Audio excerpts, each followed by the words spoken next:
दुनिया के रखवाले, दर्द भरे मेरे नाले, तो नीर बहाले, ओ दुनिया के वाले, मन तरत हर क्षण को आज। मखमली आवाज के बादशाह और भारतीय सिनेमा के सदाबहार गायक मोहम्मद रफी के गाए गीत, चाहे मोहब्बत हो, गम हो, जुदाई हो या फिर भजन या कव्वाली हो, कोई भी विदा हो, रफी अपने अंदाज में ऐसे गीत गाते कि आवाज सीधा दिल तक पहुंचती। कहते हैं कि इजहार इश्क की 100 विदाएं दर्शानी हो तो आप सिर्फ और सिर्फ एक गायक का नाम ले सकते हैं, वो हैं मोहम्मद रफी। गम उठाने के लिए मैं तो जिए जाऊंगा। लेकिन क्या आप जानते हैं कि जब रफी साहब अपने करियर के शिखर पर थे तो उन्होंने मौलवियों के कहने पर फिल्मों में गाना बंद कर दिया था। आज द दिल्ली टॉकीज के इस एपिसोड में इसी की कहानी।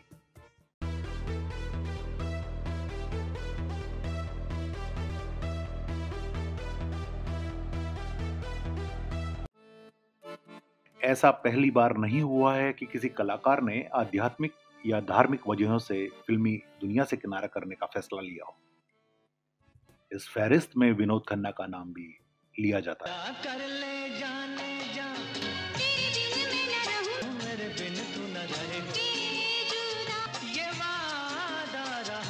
जब वे कामयाबी के शिखर पर थे तब उनकी जिंदगी में ओशो आए।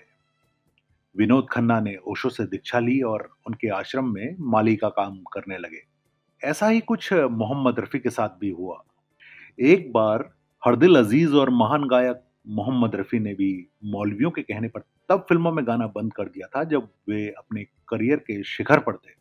लेकिन ये तो अच्छा हुआ कि रफी साहब को जल्द ही एहसास हो गया कि फिल्मों में गाना कहीं से भी गलत नहीं है, वरना दुनिया ऐसे सैकड़ों नगमों से महरूम रह जाती जो उन्होंने एक ब्रेक के बाद फिर से गाए। तेरी बिंदिया रे, हाय हाय तेरी बिंदिया रे, ओ फिर ये क्या बोले है तेरा कंगना। ये बात तब की है जब रफी साहब हज पर गए थे तो उन्हें वहां पर मौलवियों ने कहा, रफी साहब अब आपने हज कर लिया है और अब आप हाजी हो गए हैं, इसलिए अब आपको गाना बजाना सब बंद कर देना चाहिए। रफी साहब एक सीधे सच्चे और बेहद शरीफ इंसान थे। वे उन लोगों की बातों में आ गए और उन्होंने गाना छोड़ दिया, जिससे फिल्मी दुनिया में हड़कंप मच गया। जिस गायक की दीवानगी लोगों के सिर चढ़कर बोल रही थी वो अचानक गाना गाना बंद कर दे, उनके प्रशंसकों के दिल पर क्या बीतेगी ये कल्पना की जा सकती है। इस घटना के बारे में रफी साहब के बेटे शाहिद रफी ने भी अपने इंटरव्यू में बताया है कि ये सच है कि रफी साहब ने इस्लाम की बात पर एक बार फिल्मों में गाना बंद कर दिया था, लेकिन अल्लाह का शुक्र है कि उन्होंने कुछ समय के बाद अपने फैसले को बदल लिया और सभी ने राहत की सांस ली। शाहिद रफी बताते हैं कि बात सन 1971 की है। रफी साहब और हमारी अम्मा दोनों हज पर गए थे। जब वे वहां से लौटने लगे तो वहां के मौलवियों ने कहा, अब आप हाजी हो गए हैं, इसलिए अब आपको फिल्मों में नहीं गाना चाहिए।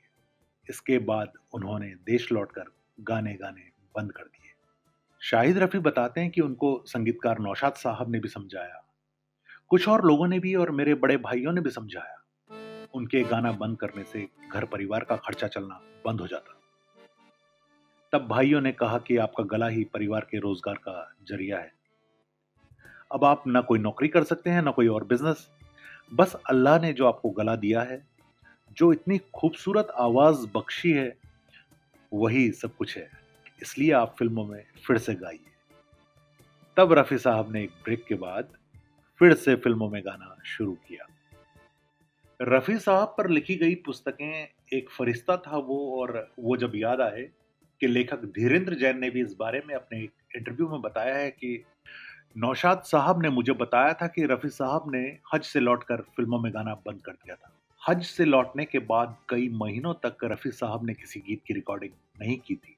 उनको मौलवियों ने बताया था कि हज के बाद नाचने गाने की इजाजत हमारे दीन धर्म में नहीं है, इसलिए आप गाना बंद कर दीजिए।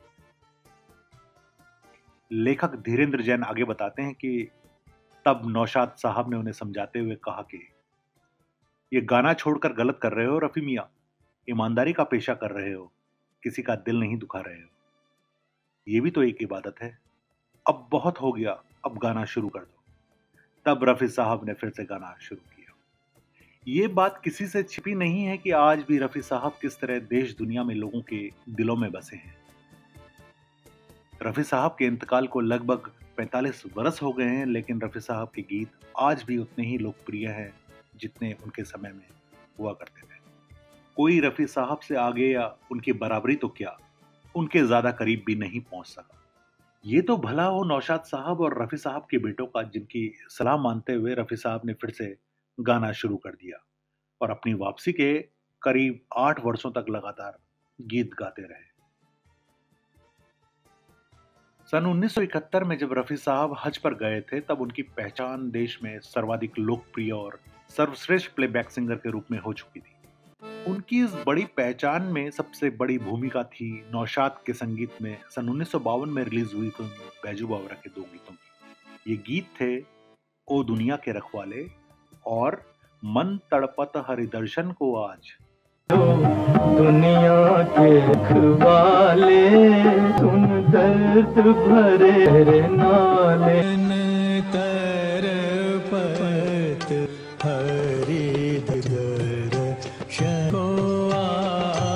रफी साहब ने जिस अंदाज में इन गीतों को गाया वे आज भी अनुपम है।